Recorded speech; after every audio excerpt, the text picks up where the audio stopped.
একটু শাড়িটা সরাও না, হাত দিই। ধুর, তোমার এই রোজ রোজ এই একই জিনিস আমার আর ভালো লাগে না। এই তো কিছুদিন আগে দীঘা গিয়ে পুরো ঝুলিয়ে এসেছো, এখনো শখ মিটেনি? না মানে তোমার প্রতি তো আমার ভালোবাসা বেড়েই চলেছে শোনা, তাই আর কি যতই টিভি মন ভরে না। রাখো তো তোমার এইসব কথা, তোমার সাথে আমার কিছু দরকারি কথা আছে। হ্যাঁ হ্যাঁ শোনা, বলো না, তোমার সাথে তো কথা বলবো বলেই এসেছি।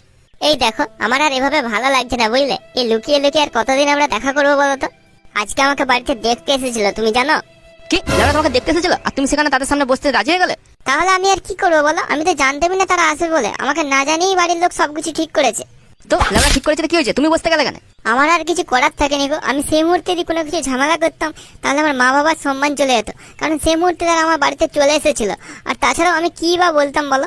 এখন যদি বেশি কিছু বলতে যাই তাহলে তার সাথেই আমার বিয়ে ঠিক করে দেবে, আর তুমি তখন কোনো কাজও পাওনি বলো যে তোমার হাতটা ধরে আমি বেরিয়ে আসতে পারবো। সত্যি গো, সত্যি আমারই মনে লেওড়া কোনো দাম নেই। আমি সত্যি এত বছরেও আমি নিজের একটা ঠিকঠাক মতো কাজ জোগাড় করে উঠতে পারলাম না। সত্যি লেওড়া আমারই কোনো দাম নেই, ওই জন্য বুড়া ষাঁড় হয়ে গেলাম, এখনো জীবনে কিছু একটা করতে পারলাম না। এই তুমি এত মন খারাপ করছো কেন? ঠিক কিছু না কিছু একটা হয়ে যাবে। আমি তো আপাতত না বলেছি নাকি, আমি বলেছি আমার ছেলে পছন্দ হয়নি। তুমি ভেবো না তারপর থেকে আমাকে আর কেউ কিছু বলেনি। চলো এবারে অনেক বেলা হলো, বাড়ি যাই, না হলে মা আমাকে আবার খোঁজাখুঁজি করবে। তুমি যাও, আমি আসছি। তাছাড়াও দুজনে একসাথে যাওয়াটা ঠিক হবে না। আচ্ছা ঠিক আছে, তাহলে আমি এগোচ্ছি, তুমি আসো, বেশি দেরি করো না। হ্যাঁ, অনেক বেলা হয়ে গেছে। আর একটা কথা, তুমি আমাকে ফোন করো না, যখন আমি সুযোগ পাবো তখন ফোন করব, ঠিক আছে? আচ্ছা। সত্যি দেখতে দেখতে অনেকটা টাইম বেরিয়ে গেছে, আর এভাবে চলতে দেওয়া চলবে না। এবারে আমাকে একটা কিছু একটা কাজের ব্যবস্থা করতেই হবে, যেভাবেই হোক।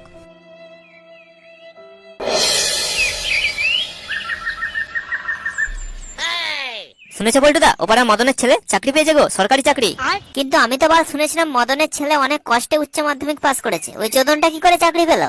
আবে মদনরা তো এসছি, ওদের আমাদের থেকে অনেক সুযোগ সুবিধা বেশি। হ্যাঁ গো ঝন্টুদা, ওই জন্যই তো নাম্বারটা একটু কম বেশি থাকা সত্ত্বেও সহজে চাকরিটা পেয়ে গেল। আর আমাদের দিকে দেখ, আমরা জেনারেল কাস্টে জন্মে বাল ছিঁড়ছি।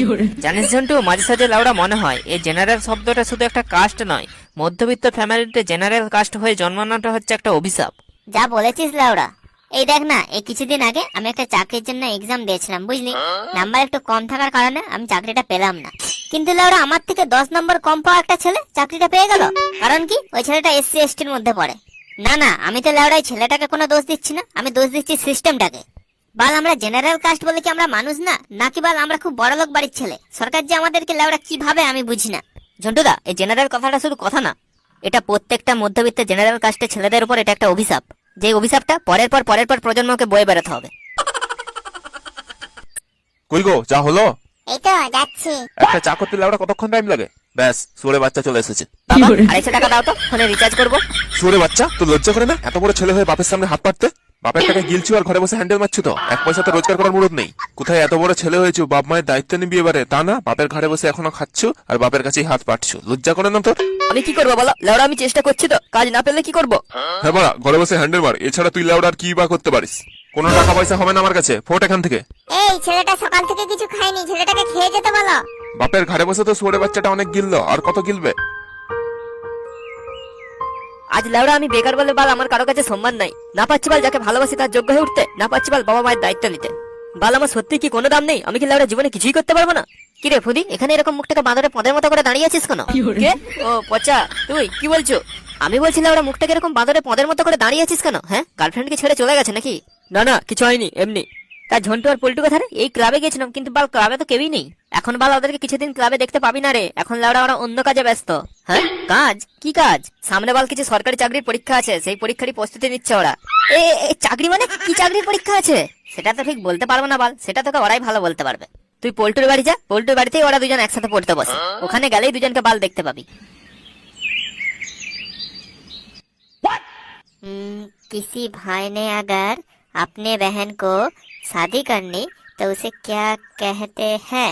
বেহেন চোদ, কি বলে ওরা? আমি ঠিক বললাম তো? এই তোকে কি আমাদের পড়া মাঝে নাক গলাতে বলেছে?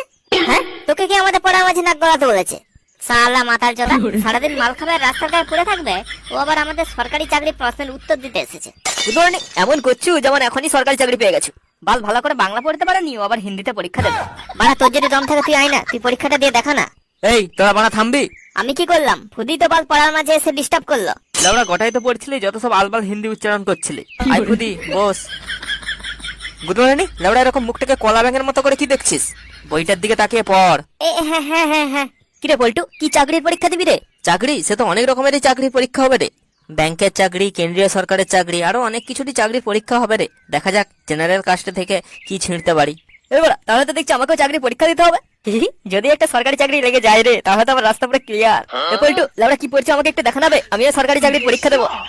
কোথাকার বল আমার চোদন এলেন গো। লাউড়া আগে চাকরির জন্য ফর্ম ফিল আপ করে আয়, তারপর এসে পড়বি। হ্যাঁ রে ফুদি, তোকে লাউড়া চাকরির পরীক্ষা দিতে হলে তোকে ফর্ম ফিল আপ করতে হবে।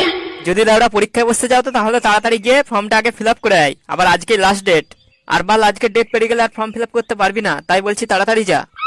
মানে আজকে লাস্ট ডেট? আচ্ছা আচ্ছা, ঠিক আছে ঠিক আছে, আমি তাড়াতাড়ি যাচ্ছি, ফর্মটা ফিল আপ করে আসছি।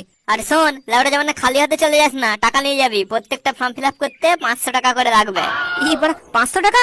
হ্যাঁ বে লাউড়া, আমাদের জন্য 500, আর যারা SC ST ওবিসি তাদের জন্য 250 টাকা। তুই বল তাড়াতাড়ি যা, গিয়ে ফর্মটা আগে ফিল আপ করে আয়। আচ্ছা ঠিক আছে। যাই দেখি বাবাকে সরকারি চাকরির কথাটা বলি, দেখি বাবা টাকাটা দেয় নাকি। এই কি গো, তোমার কাছে কিছু টাকা হবে? না গো, আমার কাছে কোনো টাকা নেই। লাউড়া কি যে করি, বাজারে অনেক ধার হয়ে গেছে। বাল হাতে একদম টাকা নেই, সংসার চালানোর মতও টাকা নেই।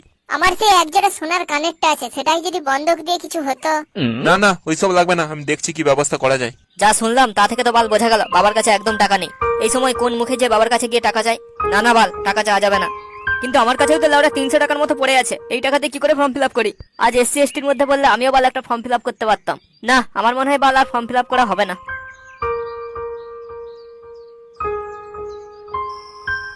হে ভগবান, আমাকে কেন এত গরিব করে পাঠালে? আমি এখন কি করব বলো? না পাচ্ছি একটা চাকরি, না পাচ্ছি বাবা মায়ের পাশে দাঁড়াতে, না পাচ্ছি গার্লফ্রেন্ডের যোগ্য হতে। এরকম মিডিল ক্লাস ফ্যামিলিতে জন্ম, তার উপর আবার জেনারেল কাস্ট। না ভগবান, এটা জেনারেল কাস্ট শুধু একটা কথা নয়, এটা হচ্ছে প্রত্যেকটা মধ্যবিত্ত বাড়ির একটা ছেলের উপর একটা অভিশাপ। আমরা গাদা গাদা টাকা দিয়ে ফর্ম ফিল আপ করবো, দিয়ে চাকরির পরীক্ষাতে বসবো, আর টাকা না থাকলে না বসবো। আর কষ্ট করে যদি বসেও যায় তাও কোনো লাভ নাই। অন্যান্য কাস্টের ছেলে মেয়েরা 60% নাম্বার তুলে চাকরি পেয়ে যাবে, কিন্তু আমরা 80% 90% নাম্বার তুলেও চাকরি পাবো না। কেন ভগবান, কেন আমাদের উপরে এরকম অত্যাচার কেন? সারা জীবনটা আমরা পড়াশোনার রেজাল্টের পেছনে ছুটি, কিন্তু এত পড়াশোনা করে এত রেজাল্ট করে লাভ কি, যখন সেই রেজাল্ট আমাদেরকে একটা চাকরি ব্যবস্থা করে দিতে পারে না। যেখানকেই যাই ফ্রেশার বলে কোনো চাকরি পাই না। আগে যদি এরকম জানতাম তাহলে পড়াশোনাই করতাম না, পড়াশোনা বাদ দিয়ে ছোটবেলা থেকে কোনো দোকানে কাজ শিখতাম।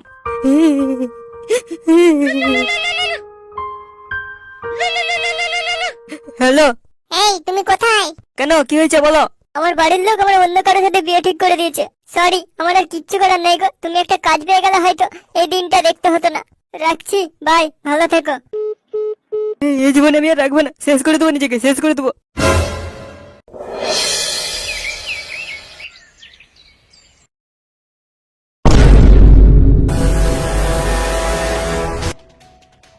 কাকু কাকু, তাড়াতাড়ি চলো তাড়াতাড়ি চলো, ফুদি ওখানে বিষ খেয়েছে।